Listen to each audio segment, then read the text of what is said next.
vous avez faim parce qu'aujourd'hui, je viens vous faire mes recommandations de l'automne et on mange ensemble de la tarte aux pommes. Installez-vous, prenez votre petit thé, votre petit chocolat chaud, votre petit café. Regardez, servez-vous de la tarte aux pommes que je viens de préparer qui sort du four. Moi j'ai une petite part individuelle pour moi. Honnêtement, j'espère que depuis votre écran, vous pouvez sentir le miel et la cannelle qui envahit la pièce. Et allumez-vous une petite bougie, installez-vous confortablement. Et c'est parti, je vais vous parler de mes recommandations de l'automne, à la fois des films, des livres et des podcasts que je vous conseille, que j'ai vus, que j'ai adoré ou que j'ai lus. Et aussi, il va y avoir aussi des livres de ma palle. Donc voilà, ça va mêler à la fois des films, des livres que j'ai vus et que j'ai lus, mais aussi d'autres films que je compte voir pour cet automne. Écoutez si ça vous plaît, installez-vous confortablement et c'est parti. On commence tout de suite avec la catégorie livres et je voulais d'abord qu'on parle des bandes dessinées. Parce que les bandes dessinées j'en lis beaucoup plus qu'avant. Et en plus BD jeunesse j'en raffole à souhait. Et pour l'automne j'ai quelques recommandations qui je pense pourront vous plaire. D'abord il y a une bande dessinée qui pour moi incarne l'automne et qui devrait avoir son propre jour férié. Vraiment c'est un petit bijou que je ne peux que vous conseiller de découvrir. Il s'agit de Lightfall, le tome 1, la dernière flamme de Tim Probert aux éditions Gallimard Jeunesse. C'est une bande dessinée que j'ai lue cet été mais clairement une pépite pour l'automne que je ne peux que vous conseiller. Dans cette bande dessinée on va suivre Béa qui vit dans un univers fantastique qui est à la fois un univers très nature, rempli de magie, de créatures et de faune et flore un peu inédite, un peu extraordinaire. Et on va suivre Béa qui vit avec son grand-père, un cochon sorcier. Donc c'est une créature un peu particulière qui fabrique des potions et qui est également le gardien de la flamme éternelle. Alors, du jour au lendemain, son grand-père lui laisse une lettre et comme quoi il est parti en expédition, etc. Sauf que Béa s'inquiète énormément pour lui puisque il a la maladie d'Alzheimer. Donc elle va décider de partir à sa recherche et sur sa route elle va faire la connaissance avec un Galdurien qui est une créature un peu mystique où on ne sait pas trop encore s'il en existait, enfin un peu mythique. En tout cas elle va se lier d'amitié avec lui et ils vont vivre une aventure extraordinaire. Clairement rien que pour les dessins c'est vraiment hyper réconfortant, doudou. On est à la fois, on a en fait cette bande dessinée, c'est un mélange de Miyazaki et de Tolkien. Je pourrais pas mieux résumer que ça. Voilà pour la première recommandation. Après si vous cherchez des petites bandes dessinées beaucoup plus courtes, même pour des enfants voilà, qui commencent à lire, qui veulent s'initier à la BD, on peut avoir Cendre et Hazel. Alors ça aussi c'est très léger, tout mignon, encore sur le thème de la magie, de la sorcellerie, puisqu'on va suivre Cendre qui est une sorcière, enfin ah non elle n'est pas encore sorcière, mais elle rêve de le devenir, elle est un peu en apprentissage, sauf qu'elle va brûler les étapes et elle va transformer sa grande sœur en chèvre. Et donc là, eh bien il va falloir qu'elle réparte les dégâts, donc elle va se lancer elle aussi dans une aventure. Donc là voilà, aussi les dessins sont tout mignons, tout ronds, si voilà vous voulez de la magie, de l'humour et une petite aventure. Ensuite pour terminer avec les BD, alors je vais en profiter aussi pour vous parler d'une librairie que j'ai découverte, puisque je me souviens il y a quelques années j'avais fait une vidéo sur les librairies de Paris, donc c'était pas mes librairies préférées mais j'allais dans plusieurs librairies et je vous les faisais découvrir. Et là vu que ça fait un petit moment déjà que j'habite à Paris, j'ai eu le temps de dénicher un petit peu mes coins préférés, mais dernièrement j'ai découvert une librairie incroyable qui s'appelle le Renard Doré. Donc c'est plus une librairie spécialisée en manga, en littérature japonaise, qui fait aussi des animations. J'avais participé d'ailleurs à l'une des animations pour faire un petit fanion en renard, c'était adorable, trop mignon. Et j'en ai profité pour me procurer une bande dessinée aussi qui me tentait énormément, puisqu'il s'agit de Séance Tea Party de Remina Yi. Alors j'espère que je prononce correctement, je suis désolée si c'est pas le cas, aux éditions Kinaye. C'est une œuvre aussi que j'avais énormément envie de découvrir. Donc là je ne l'ai pas lu, donc je ne pourrais pas vous en parler, mais ça fait partie de ma palle à lire pour cet automne. Et là ça va être tout un récit sur le fait de grandir, voilà, le passage un peu à l'âge adulte et comme quoi parfois ça peut être compliqué de grandir. On va suivre Laura qui est une jeune fille qui a beaucoup d'imagination, qui adore s'amuser, etc. Et elle n'est pas prête à grandir, etc. Et soudainement elle va se lier d'amitié avec un fantôme ou une amie imaginaire, quelque chose comme ça, que j'ai énormément hâte de découvrir. Il y a un côté magique, il y a beaucoup de... J'ai survolé rapidement voilà, les planches où il y a le thème d'Halloween, etc. Voilà, elle adore tout ce qui est sorcellerie, fantôme. On continue dans les livres, je vais vous parler après de plusieurs livres que j'ai pu lire déjà. On va commencer en littérature générale avec Chanson douce de Leila Slimani. Donc là c'est quand même un classique, il a reçu de nombreux prix, il a même été adapté au cinéma, mais j'avais pas encore sauté le pas. Moi j'adore tout ce qui est thriller psychologique, donc notamment les romans de Delphine de Vigan par exemple. En littérature générale c'est quelque chose que j'aime beaucoup, donc pour moi Chanson douce, je me doutais que j'allais apprécier ce type d'ouvrage, et surtout ça m'intéresse énormément quand on sait que c'est inspiré de faits réels. Et donc dans ce livre on va suivre une famille parisienne un peu bobo, etc. où déjà on a un couple, le mari lui travaille dans un studio de musique, et sa femme elle était juriste ou avocate, en tout cas elle a fait des études, et elle avait quand même une carrière assez ambitieuse, sauf que tout a été arrêté net avec la naissance de ses 2 enfants. Et là elle va retrouver un travail, et donc elle va devoir trouver une nounou pour ses enfants. Et donc elle va avoir quand même des critères assez... Ils vont avoir tous les deux des critères assez précis, presque impossibles. Et sauf qu'ils vont tomber sur la nounou parfaite du nom de Louise. Et vous allez voir un peu comment cette nounou va créer un cataclysme au sein de cette famille. Et c'est très dérangeant à la fois, on sent vraiment toute cette atmosphère pesante, on sait qu'on va être face à un drame familial, et de toute façon on le connaît dès les premières lignes. Et ce qui est intéressant c'est qu'on va suivre la psychologie de 2 femmes, à la fois cette mère de famille qui a envie de retrouver sa liberté, et surtout ne plus être seulement mère mais aussi être une femme avec des ambitions et un travail, etc. et être reconnue pour ce qu'elle fait. Et aussi ce personnage de Louise, la nounou, qui est aussi tout un personnage complexe. Et voilà, c'est un roman assez, comment dire, éprouvant en termes de lecture, c'est assez glaçant. Et à côté de ça, il y a des questions très intéressantes sur la maternité, encore une fois la place des femmes dans la société, et leurs questions d'émancipation et le rôle de mère. Si vous aimez tout ce qui est thriller psychologique, ça ne peut que vous plaire. Ensuite, pour rester dans le côté un peu drame, thriller psychologique, mais cette fois du côté roman ado, on va avoir Le secret de Mona de Patrick Barr. Dans ce roman, on va suivre le récit de Mona. Donc Mona, on ne sait pas trop qui elle est au départ. C'est une adolescente de 17 ans qui va être arrêtée par la police quand elle conduisait son petit frère à l'hôpital. Et au départ, elle s'est fait arrêter parce qu'elle n'avait pas le permis, tout simplement. Sauf que derrière tout ça, il va y avoir tout un secret qui va entourer Mona sur sa vie en tant qu'adolescente.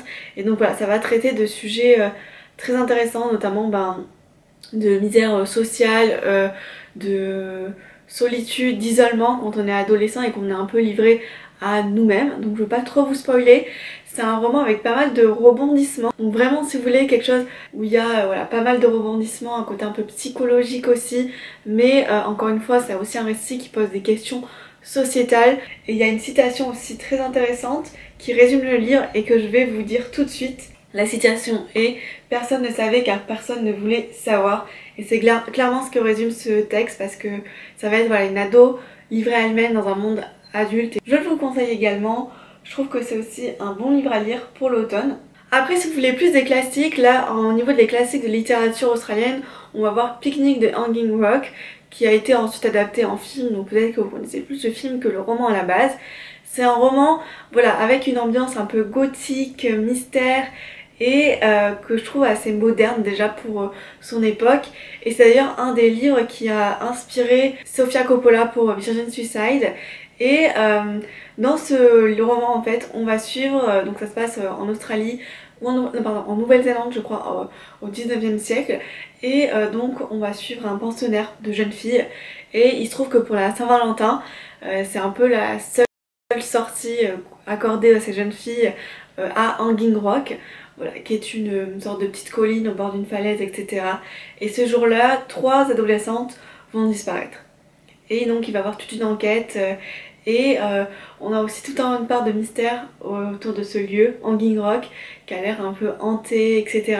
Donc voilà, on est à la fois dans une atmosphère un peu enquête, mais on a aussi quelque chose d'un peu plus mystérieux, gothique, et il y a aussi pas mal de rebondissements à la fin, et ça pose aussi pas mal de questions sur, je trouve, sur la place de la femme dans la société, et aussi tout ce conditionnement des jeunes filles et de leur destinée qui était déjà tout tracé. Ensuite, pour rebasculer vers les livres de ma palle, on va avoir déjà La 9e maison de Leigh Bardugo. Ce roman, vous avez dû en entendre forcément parler. Il était beaucoup hypé l'année dernière. En tout cas, j'avais l'impression que tout le monde lisait ça pour l'automne dernier. Moi, j'ai attendu un petit peu que la hype cesse pour me le procurer. Et j'attendais vraiment voilà, la saison de l'automne pour le lire. Ici, on va suivre une jeune fille de 20 ans qui a un passé quand même assez tumultueux. Elle a connu quand même des événements assez tragiques familiaux. Et elle va intégrer Harvard, je crois. Ah non, l'université de Yale. Et il se trouve que à l'université, elle va découvrir qu'il y a plusieurs sociétés secrètes. Et donc à cela, il va y avoir toute une histoire de meurtre, de magie, etc. Fantasy. Donc ce roman m'intrigue énormément, c'est très dark academia vibes. J'espère que ça pourra me plaire. Ensuite, pour revenir dans les classiques, j'ai commencé aussi Austin, pas de femme parfaite s'il vous plaît, aux éditions Lorma, où c'est en fait des petits recueils qu'on peut envoyer par la poste. Donc c'est déjà tout prêt, c'est hyper ingénieux. Et cette collection en fait, elle se concentre sur des auteurs et des autrices. Et ça peut être sur des correspondantes ou sur des extraits de textes, etc. de textes inédits. Et si je crois que c'est que des lettres que Jane Austen a pu écrire à ses sœurs ou à sa famille.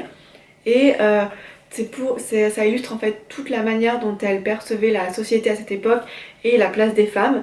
Et j'en ai lu quelques pages déjà. Et c'est vachement intéressant de retrouver voilà, la plume de Jane Austen qui ne manque pas, je trouve, déjà de piquant pour son époque. Vraiment, des fois elle lâche un peu des bombes et c'est un petit livre léger et je trouve qu'il est bien aussi dans la vibe de l'automne où c'est je pense aussi une période où on a envie aussi de se replonger dans des classiques mais qui sont pas trop compliqués non plus. Et ensuite j'aimerais énormément continuer une lecture que j'avais commencé en 2020 qui est La vie comme les autres, oui le fameux livre pavé qui a fait pleurer tout Booktube, mais c'est également un livre qui me tente énormément étant donné que ça a été un coup de cœur pour de nombreuses personnes. Forcément j'ai été un chouïa influencée. Ce qui m'intéresse aussi c'est le fait de suivre pendant plusieurs années plusieurs personnages et plusieurs personnages d'un même groupe d'amis. Donc c'est aussi un livre que j'ai rajouté à ma palle. Clairement je pourrais pas trop vous dire de quoi ça parle, ce n'est que ça se passe à New York et qu'on suit 4 garçons qui sont tous amis. Et on va suivre au fur et à mesure leurs enchantements, leurs désillusions, etc. Et je sais que à chaque fois il fait pleurer plein de monde. Voilà, c'est tout. Et voilà un peu pour la catégorie livre, donc on va passer à la partie film. Mais avant, je vais quand même goûter ma tarte aux pommes, on est là pour ça aussi, non?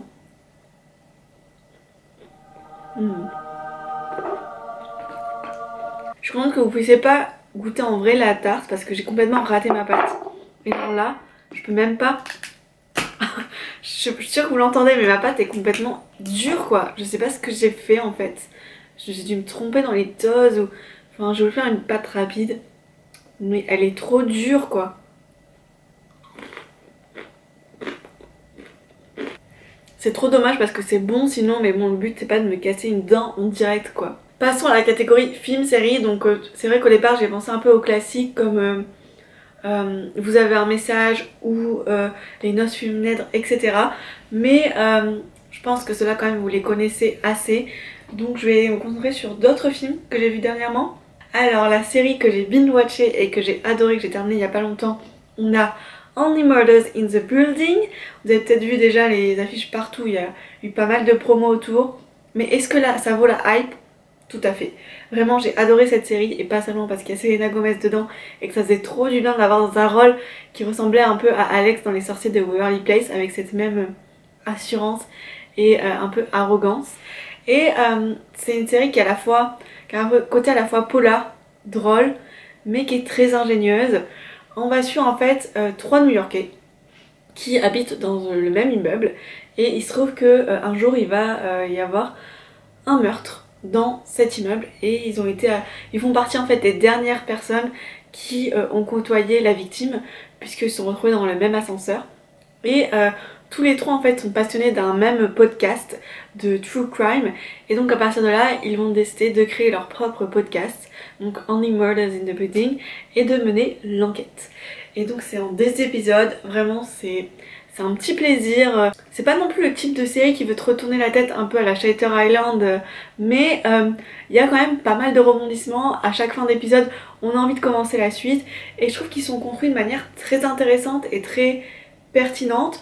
Parce que notamment chaque épisode souvent se concentre sur un personnage et un point de vue et il y en a un notamment qui est hyper intéressant et c'est la première fois que je vois ça et je trouve ça génial, qui se concentre sur un personnage sourd et donc il va y avoir toute la question du langage des signes et en fait cet épisode a été réalisé comme si nous-mêmes nous étions malentendants, c'est à dire que c'est presque un épisode muet ou qui est composé en fait que de sous-titres, où on a 90% du langage des signes qui est traduit donc avec les sous-titres, etc.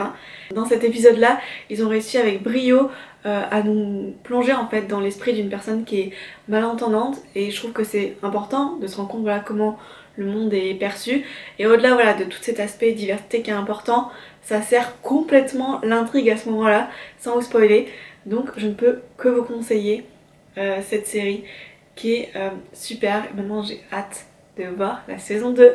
Ensuite on passe à la catégorie film et donc là j'en ai plusieurs à vous conseiller, encore une fois dans des genres et des thèmes différents.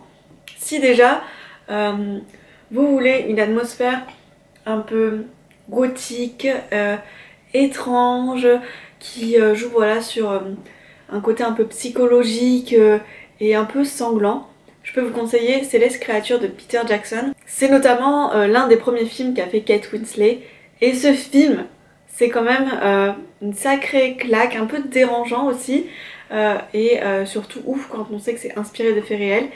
Et d'ailleurs si ça vous intéresse, j'ai dû regarder ce film parce que j'ai fait un épisode des Mystères de la littérature centré sur le fait réel inspiré de ce film et si vous ne l'avez pas vu, allez-y vraiment.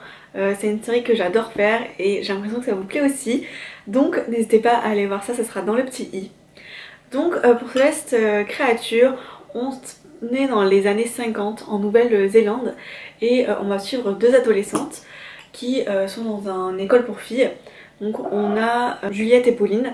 Pauline, elle, c'est une jeune fille très renfermée sur elle-même, qui a pas trop d'amis mais qui est une bonne élève à l'école, qui va se lier d'amitié avec Juliette qui vient tout juste d'arriver, qui elle est issue d'une famille assez aisée, qui est bourrée d'imagination et toutes les deux vont se lier d'amitié, sauf que c'est une amitié qui va commencer déjà à basculer en relation amoureuse et qui va devenir très fusionnelle et toxique à la fois puisqu'elles vont commencer à se créer tout un imaginaire donc je ne veux pas trop vous en dire mais elles vont se créer voilà, tout un imaginaire etc qui va amener à un drame familial.